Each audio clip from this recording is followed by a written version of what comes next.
আসসালামু আলাইকুম। আজকে রেডি করব বার্থডে কেক। সবাই সাথে থাকেন। ফার্স্টে সবগুলো ইনগ্রেডিয়েন্টস আগে একসাথে রেডি করে নিয়েছি। আমার মোলটার মধ্যে হচ্ছে যে পেপার বিষয় সেটা রেডি করে নিয়েছি। এবার শুকনো উপকরণগুলো চেলে এক সাইড করে রেখে দেব। 1 কাপ ময়দা আর হচ্ছে হাফ টিস্পুন বেকিং পাউডার আর তারপর 4টা ডিম হচ্ছে ভেঙে কুসুমগুলো আলাদা করে নিতে হবে। এখানে একটা ডিম ভাঙার ফার্স্টের ডিম ভাঙাটা আর লাস্টের ডিম ভাঙাটার ভিডিও নিয়েছি, বাকিগুলো কাট করে দিয়েছি কারণ ভিডিওটা না তো অনেক লং হয়ে যায় এই জন্য। আর পরে আমি কুসুমগুলো আলাদাভাবে উঠে নিই, তবে আমি প্রেফার করবো যে সবগুলো ডিম একসাথে না ভেঙে আরেকটা বলের মধ্যে ভেঙে সেখান থেকে রাখা, কারণ একটা ডিম যদি নষ্ট হয় তাহলে পুরো সবগুলো ডিমই নষ্ট হয়ে যায় আর কি, এই জন্য।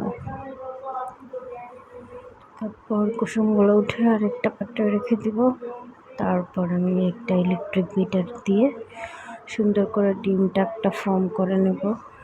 ডিমটা ফর্ম হয়ে গেলে ওটার মধ্যে চিনি অ্যাড করে দিব। আমি 1 কাপ চিনি অ্যাড করছি, ওটার টেস্ট অনুযায়ী যে যতটুকু মিষ্টি খায় আমি 1 কাপ চিনি 2 বারে অ্যাড করে দিছি।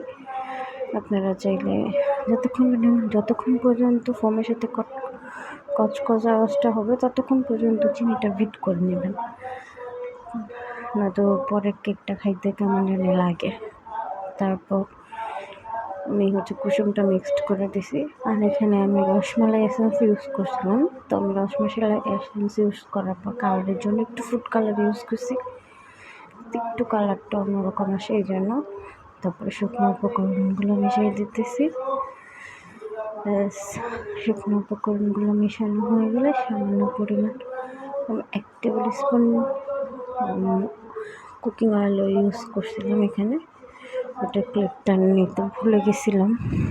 তারপরে মোল্ডে ঢেলে নিয়েছি সুন্দর করে, দেন একটু ট্যাপ করে যাতে এয়ারটা না থাকে এইভাবে একটু ট্যাপ করে। তারপরে যে কেকটা 180 ওভেনে, আমি ইলেকট্রিক ওভেনে বানিয়েছি।